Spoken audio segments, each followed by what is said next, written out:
ये सर्वविदित है कि जब से यूपी में बीएसपी के तत्वाधान में व मेरे दिशा निर्देशन में श्री एससी मिश्र के नेतृत्व में प्रबुद्ध वर्ग के कार्यक्रम हो रहे हैं, जो जिलों में काफ़ी सफल हो रहे हैं, तो तब से इनको अब यूपी में यानी कि बीजेपी को तब से काफ़ी बौखलाहट हो रही है। बीजेपी के सर्कल में काफ़ी बौखलाहट है और अब यूपी में बीजेपी की काफ़ी नींद उड़ी हुई है। किस्म किस्म के हथकंडों के तहत अब ये पार्टी बाढ़ की आड़ में भी घिनौनी राजनीति कर रही है। ये जो हमारे प्रबुद्ध सम्मेलन हो रहे हैं, तो इन सम्मेलनों को, इन कार्यक्रमों को फेल करने के लिए तो किस्म किस्म के हथकंडों के तहत अब ये पार्टी यानी कि भारतीय जनता पार्टी बाढ़ की आड़ में भी घिनौनी राजनीति कर रही है, जो ये अति शर्मनाक व निंदनीय भी है। और इस संबंध में भाजपा के ट्विटर पोस्टर में बीएसपी पर बाढ़ ग्रस्त लोगों की मदद करने की बजाय जातिवादी सम्मेलन करने में व्यस्त होने का लगाया गया। इनका ये आरोप कितना उचित है, जनता ये सब जानती है। जबकि खुद भाजपा के मंत्रियों की आज से यहाँ प्रदेश में जन आशीर्वाद यात्रा शुरू हो रही है। ऐसा क्यों, ये भी सोचने की बात है। वैसे इनको ये मालूम होना चाहिए कि बीएसपी के लोगों ने सबसे पहले आगे आकर अपने सामर्थ्य के हिसाब से यहाँ कोरोना काल में सरकारी उपेक्षा के शिकार लोगों की काफ़ी बढ़ चढ़कर मदद की है।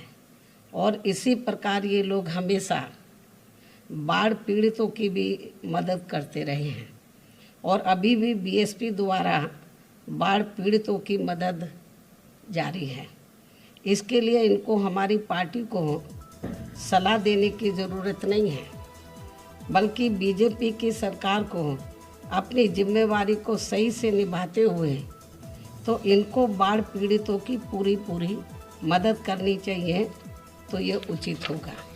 अर्थात केवल हवाई दौरा करने से बाढ़ पीड़ितों की समस्या हल होने वाली नहीं है, बल्कि इनको समय से इन्हें सरकारी राहत सामग्री भी पहुंचानी चाहिए। तो इसके साथ ही बाढ़ के समय में बीजेपी ने आज से जो अपनी जन आशीर्वाद यात्रा शुरू की है, तो बेहतर होता यदि ये पार्टी अपनी इस वर्ग के सम्मेलन व अन्य कार्यक्रम आदि करती है, तो इनको अब यहाँ बाढ़ याद आ जाती है। कोरोना के दौरान बीजेपी की जन आशीर्वाद यात्रा में सरकार कितना कोरोना कर्तव्य व नियमों आदि को निभा पाएगी, अब ये देखने की बात है।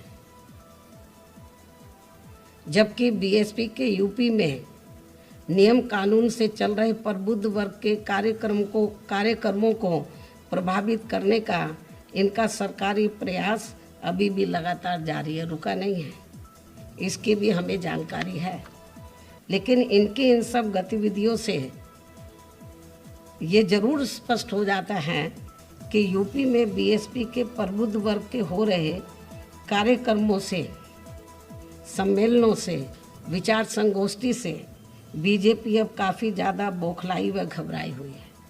ये सब किसी से छिपा नहीं है, तो ये भी मैं आपको बताना चाहती हूँ। और यदि ये लोग ऐसी घिनौनी राजनीति करते रहेंगे, दोहरा मापदंड अपनाएंगे, बीएसपी के लिए अलग और बीजेपी के लिए अलग, अन्य विरोधी पार्टियों के लिए अलग, तो मैं समझती हूँ तो सत्ता पक्ष की जो बीजेपी पार्टी अपने लिए अलग और जितने भी विपक्ष की पार्टियां उनके लिए अलग, तो इसका जो है जनता सब देख रही है।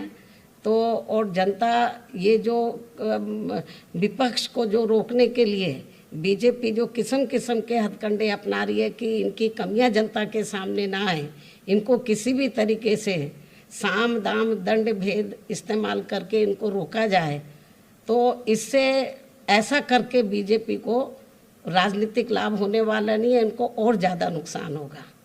तो मेरा तो बीजेपी को यही सलाह है कि इनको अपने लोगों को, बीजेपी को अपने लोगों को सलाह देनी चाहिए कि इस किस्म की घिनौनी राजनीति करने से इनको कोई लाभ पहुंचने वाला नहीं है, तो और ज़्यादातर नुकसान होगा।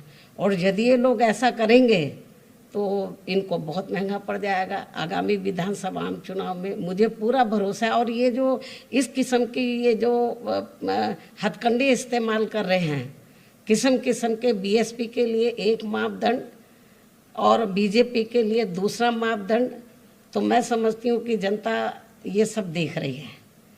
तो इससे जनता को लग रहा है कि बीजेपी का जनाधार खिसक रहा है, इनके नीचे से ज़मीन खिसक रही है। जनता को लग रहा है और कि बीजेपी अब बहुत घबराई हुई है, ज़मीन इनके नीचे से खिसक रही है, तो बीजेपी और भी किस्म किस्म के हथकंडे इस्तेमाल करेगी।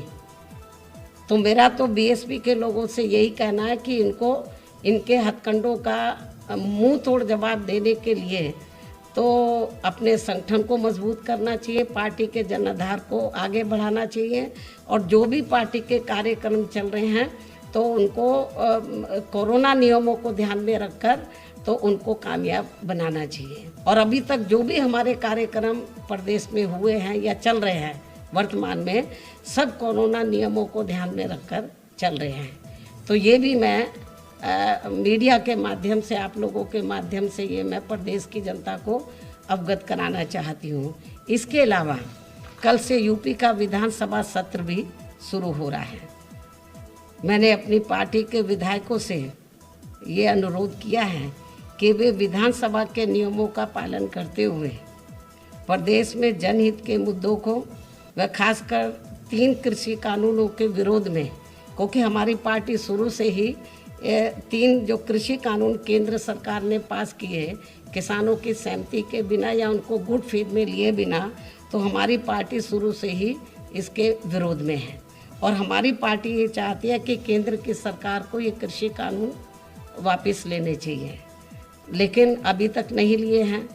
तो हमारी पार्टी का ये प्रयास होगा कि यूपी में बीजेपी इनको लागू ना कर पाए, इन कृषि कानूनों को इम्प्लीमेंट ना कर पाए। तो इसके विरोध में ये, इसके लिए 3 कृषि कानूनों को ये लागू ना कर पाए, इसको लेकर, तथा यहाँ की खराब कानून व्यवस्था, ये लोग मीडिया में बहुत दिखाते रहते हैं कि हमने कानून का राज कायम किया है। कानून का राज तो सही मायने में बीएसपी की गवर्नमेंट में रहा है।